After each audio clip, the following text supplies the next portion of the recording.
Welcome to Hey Listen, where we discuss faith, leadership, and the mission of the church. We're so glad you've joined us. Now to today's episode. All right, today we are going to be talking about the war on Ukraine, which is something we're not necessarily hearing a lot about, but Ridgecrest has had a lot of opportunities to be impactful in this and also to care for several Ukrainian families and individuals. So let's jump in and talk about what that's looked like for Ridgecrest and just kind of the reality of what really is happening.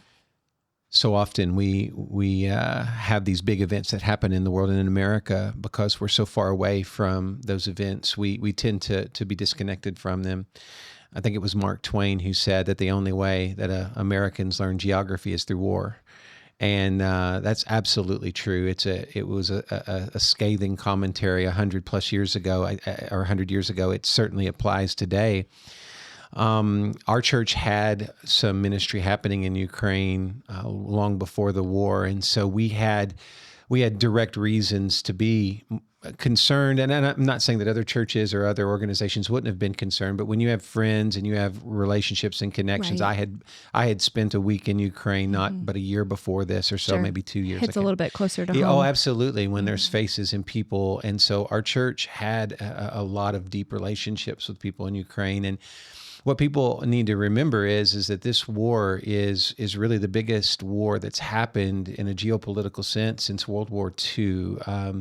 It really is bigger than our minds can fathom. The numbers are just astonishing. Nobody knows for sure how many casualties, but I was looking up today kind of the right now here at the end or in the fall, near the fall of 2025, you're looking at 1 million Russians, just Russians, killed or injured. That figures up to about 250,000 killed, 700,000 plus injured. On the Ukrainian side, it's 400,000 killed or injured, and that breaks down to about 100,000 killed and 300,000 injured. Now, when we say injured, we're talking about shot, maimed, changed for life.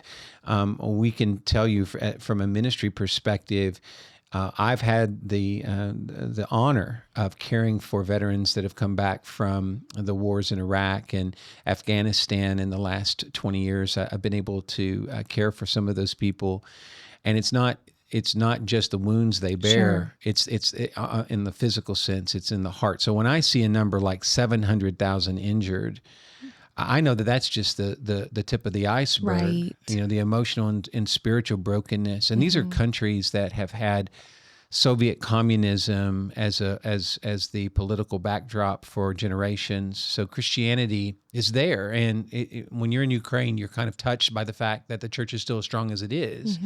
But it was, from a political perspective, oppressed. Now, talking to a guy that grew up in the Soviet Union just last week, he said, you're private. If you wanted to go to church, you could. But if you wanted to get a better job, if you wanted to go to school, if you wanted a job in government, you had to be an atheist. You had to at least say that.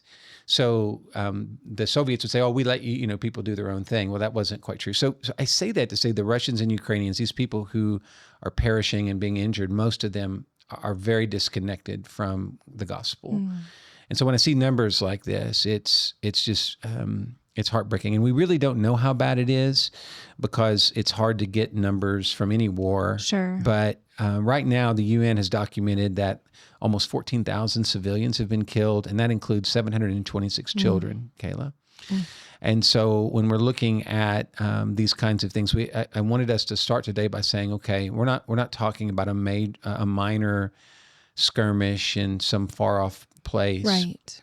Ukraine is a faraway place, in from the perspective of an American.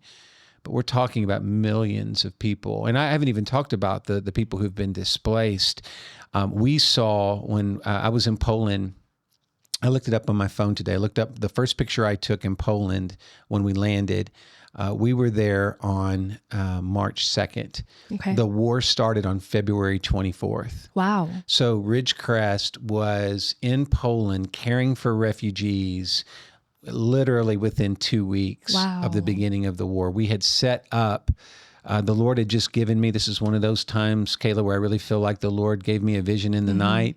I saw that the war was coming. I think everybody did.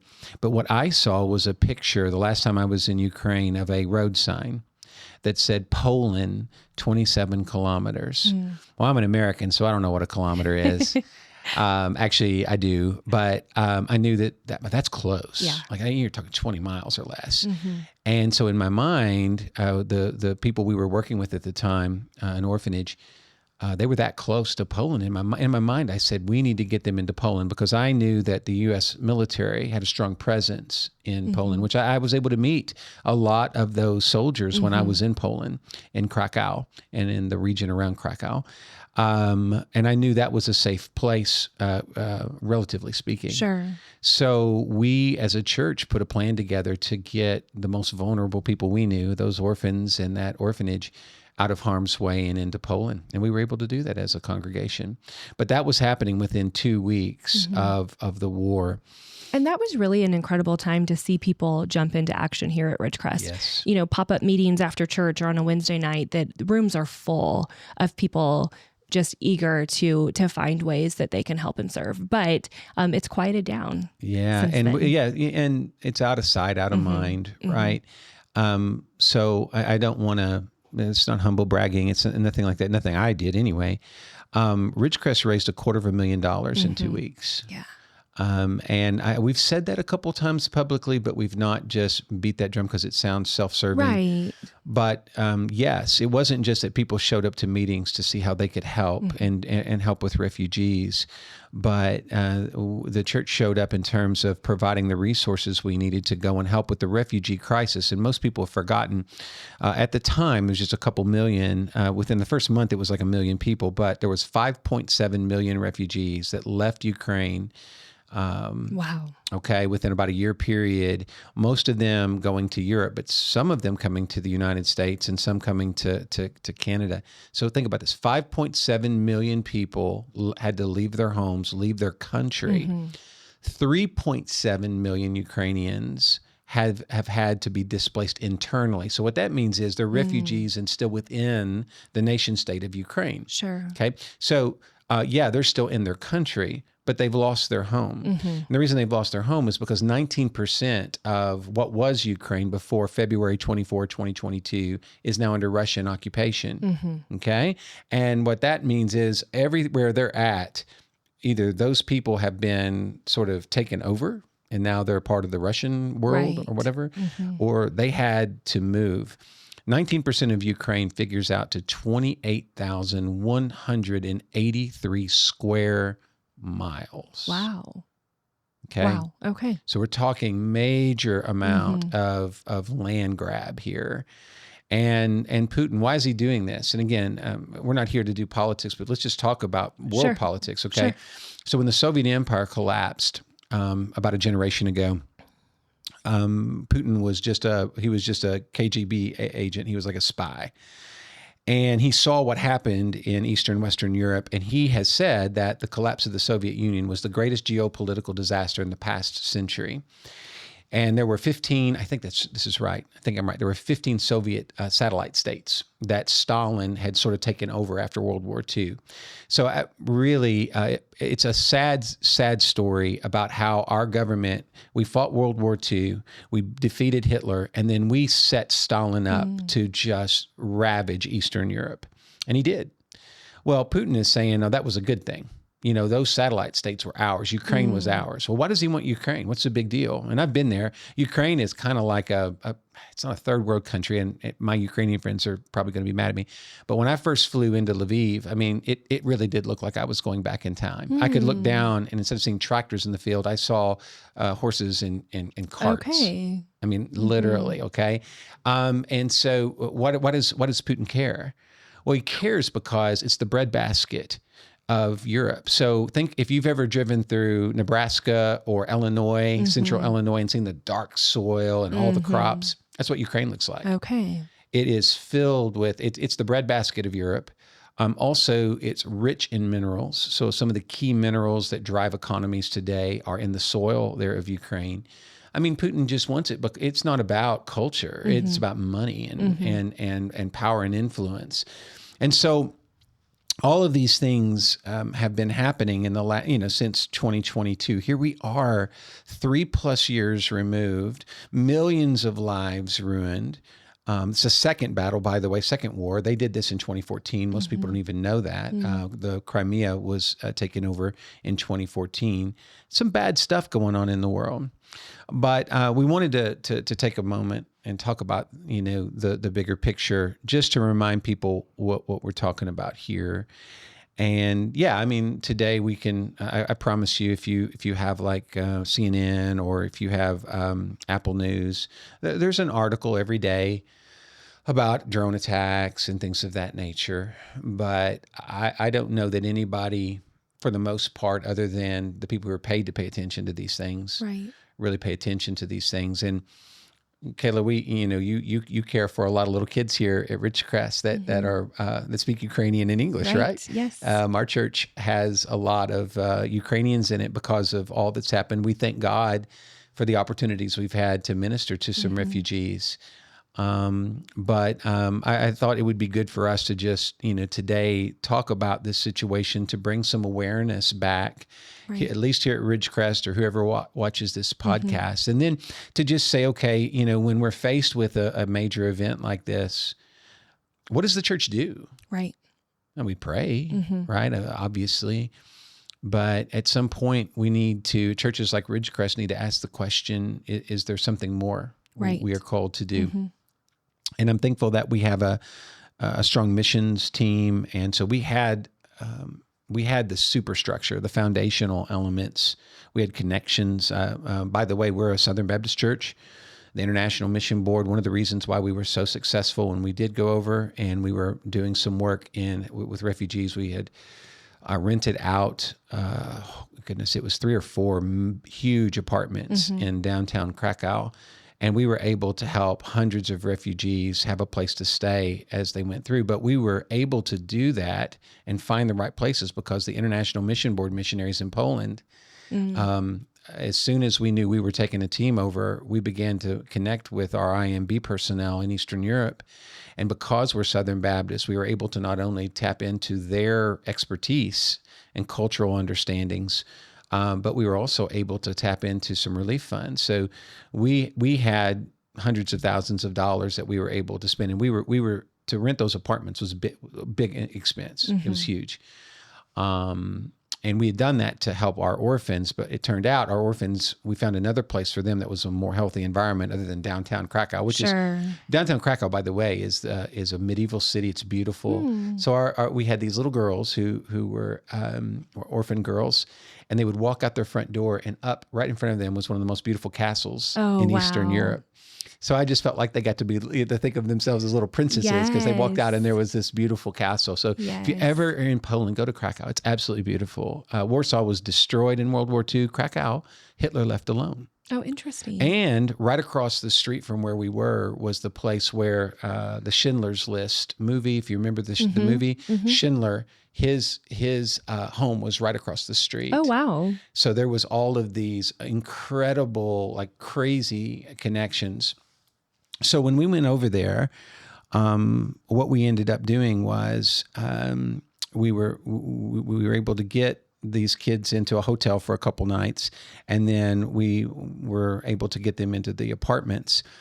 And as we were doing that, we were also just trying to figure out what's next. Like, are we going to try to get all these people to the United States? And so we were trying to work with the Polish government, the Ukrainian representatives of their government that were in Poland.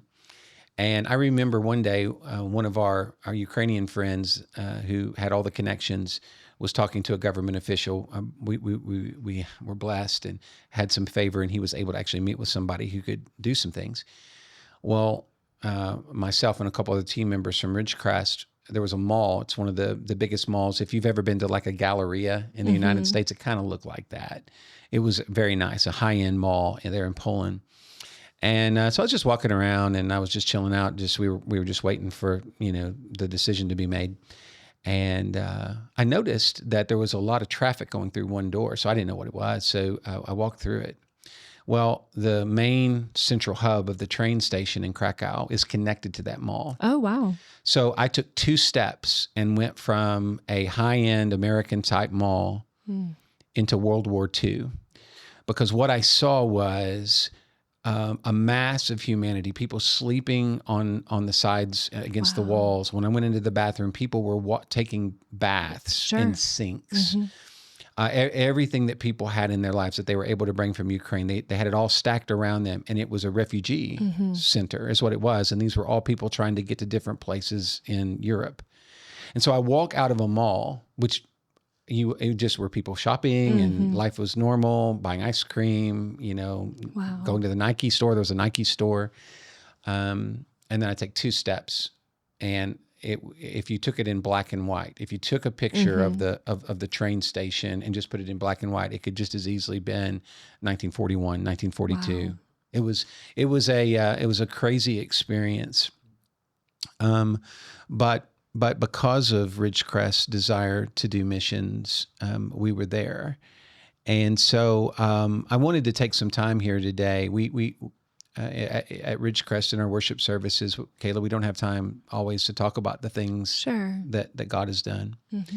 But since that initial going over there and helping our friends, we've had, I think, if I'm reading this right, the information I got from Shayla today, Shayla Hale has just done amazing work in this area. She was on the front lines of this with me and everything. But we have had 15 different individuals that we've been directly supporting.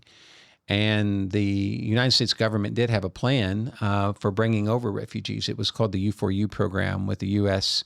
CIS, so it's Immigration Services. And so we brought them over here for 2 years, and we were told that they would get another 2 years, but that has not happened. And again, not being political, but it's just a fact. So just hear me out.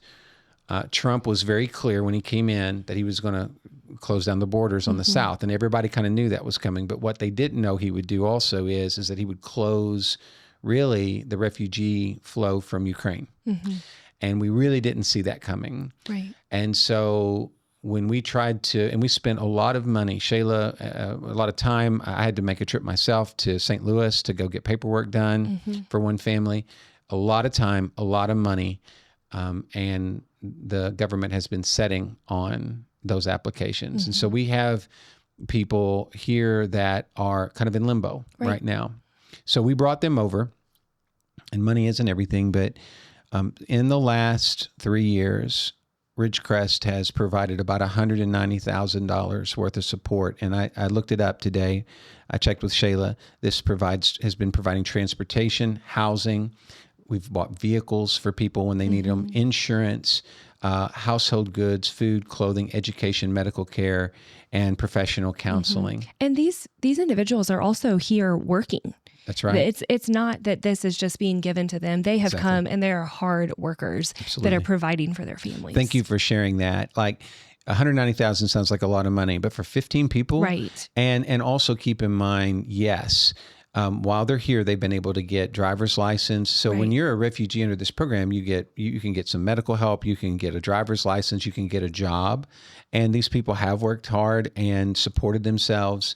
But when you first come, the language barrier, all those things, there were so many things we had to do as a congregation to be committed. If you bring them over, you have to say, we're going to support you. Right. And the people at Ridgecrest, our Defender Care ministry, which has been supported by the gifts and giving of the people at Ridgecrest, made that possible. Absolutely. So it's over $400,000 in 3 years that one congregation has given. And our footprint is not huge. I mean, 15, and some of them have stayed here in the Springfield area. Some of them haven't. Some of them had family in other places and opportunities in other places. We were not telling them where to go or what to do. We wanted to do what was best for them. But many of these families, their best way forward was to stay here in Springfield around our church, where we could build relationships and care for them. And what a blessing they've been. They've been wonderful. Yeah, they volunteer in the church. I can think of several of them that have been key components of our ministries. Absolutely, very visible, very very big part of it. They love the Lord, and so we're blessed to have them. But yeah, that's kind of where we're at. Right now we're going to show some different ways that maybe if you're interested, you could help out. Just for some information, a letter was sent to Eric Burleson on August 21 of 2025, and my name is on it, and so was Shayla's. We asked for Eric Burleson's office to do an inquiry into why these individuals, specifically the ones we're caring for, have not been given another 2 years, because again, they were brought over understanding they had 2 years and then they could apply for another 2 years, and were most likely, I mean, everybody said it. Right. Oh yeah, it won't be no problem. Yeah. This and is they always, have nowhere to go back to. They have nowhere to go, nowhere to go. The country of Ukraine is not an option. There are some other options, maybe, Europe, Canada, who knows? But at this point, it just doesn't seem right when these families have relationships here. Kids have been in school. In one situation I'm familiar with, the daughter, one of the kids is a senior in high school. I mean, moving now. Right. Again. Losing it all. Exactly. And we've just, I tell you, Shayla has worked tirelessly. There we go. Absolutely. To make this work, and I'm thankful for it. And we'll put up just a picture of this document that we have that is titled "Take Action to Support Our Ukrainian Neighbors." That some of our people, we have some church members who have just been fabulous. Scott and Melissa, I won't give their last name, but they have been an absolute godsend. Wealth of knowledge. They just have figured it out. Like they didn't know any of this beforehand. Yeah. And their research, along with Shayla's, Ridgecrest really has become a place where, we've learned some things and are sharing that knowledge and helping a lot of vulnerable people that need to, get some help. Absolutely. Well, I would love to share a few tips on just having hard conversations with kids. Not only this, there's lots of hard conversations we have with our kids, but here are a few tips and things that I think are helpful when your kids come to you and say, why is there a war in Ukraine? Or I heard about this today, or, school shootings. There's things that they hear about no matter how much we protect them or try to protect them. And so first, my tip is to pray with them. Pray with them. Ask God for wisdom and peace in that conversation. It's okay to let your kids know that you don't have all the answers. I think that's wise to share that with them. So to go to the Lord and pray for those things. Another is to keep it age appropriate. Ask or answer the questions asked. They don't need all of the information. Right. The pour over is something we had talked about maybe in our very first episode or with technology. They have one called Decaf that does a great job of taking current events and putting into conversation. Yes, it is clever. A great resource. Yeah. Once a week, if you subscribe to that. But I love the way they take that. But listen and reassure. Invite your kids to ask questions, acknowledge their feelings of fear and sadness and confusion. And again, answer what is asked. Don't give them more information than what they ask for. We often, we have a lot more of information. And so sometimes even in, questions about growing up and stuff, they ask one little question and here we are with all of the answers, but answer what is asked. Fourth is to point to scripture and hope. Use verses like John 16:33 or Psalm 46:1 to remind them that while the world is broken, God is in control. And then there's other verses listed. I'll make sure to share this with Colby. So there's a PDF version that families can use. This, and I think maybe other than praying, I think this is maybe the most important. Model peace and not panic. I think so often in our lives, parents start freaking out and the kids run off of that. So show calm trust in God, shift focus from fear to action by praying for those affected, giving or finding ways to serve. But I think even about like the pandemic and how our kids who are, we're in a stay-at-home order, we're home, they're not, being influenced by anything other than the information their parents are giving them. To show peace and not panic, I think is something that we need to cling to. And then keep the conversation open. Let them know they can always come back to you with questions, revisit the topics as needed. Always ending with hope in Christ. I try to do this with my kids, whether it's something to do with school or something they hear or a word they hear that they are not sure what it means, but to say, I'm so glad you asked me. I always want you to ask me questions. So, but those are some just really quick tips. I even have a couple of little sample conversation scripts that we'll make sure to share. That is solid gold. And honestly, I know you're coming from the perspective of parent to child, but I think with almost no exceptions, everything you said there is good for adults too. Absolutely. In their conversations. I know that sometimes we share more than we need to. Like if we know, like some of these stats I've shared even in this are not really kid friendly, right? Sure. And so it's so good to say, okay, look, not everything, we can paint a picture and it doesn't have to be gruesome, right? And then also, I just love what you said there about the keeping keeping calm. Model peace, not panic. Keep calm and carry on. One of the best, I guess, I was most honored. My daughter one time when she was little, she just, out of the blue, she was thinking about the Titanic. And she says, "Dad, I just realized if we were on the Titanic, we would have died." And I said, "What do you mean?" She said, "Well, you would have been the one just calmly telling everybody to get on the boat and everything, and then we would just be over on the side and we would die."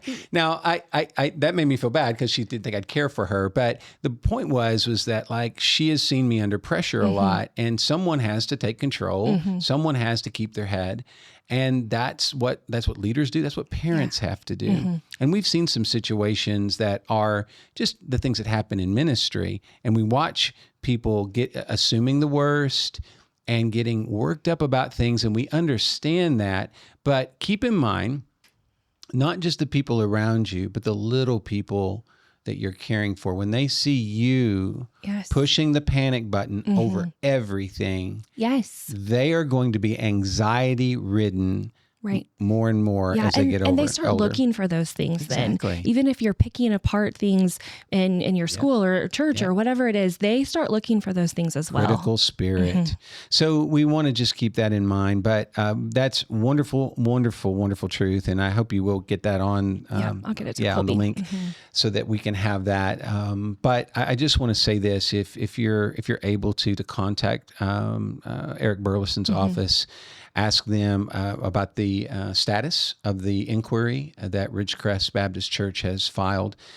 We need to have some more, people pushing. Also, the document that we're linking here, Take Action to Support Our Ukrainian Neighbors, just shows some good ways to be a good citizen and to care for people.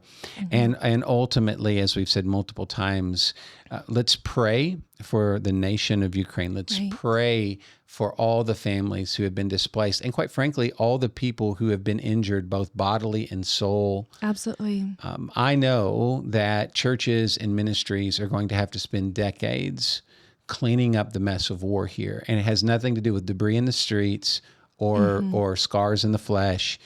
The people who care for souls are going to have to do hard work, and the orphans, the widows, the alcoholism, the drug addictions, those are going to increase exponentially in Russia and Ukraine because of the wickedness and the evil that these individuals have experienced firsthand. Those individuals have had their hearts scarred by hard and harsh things.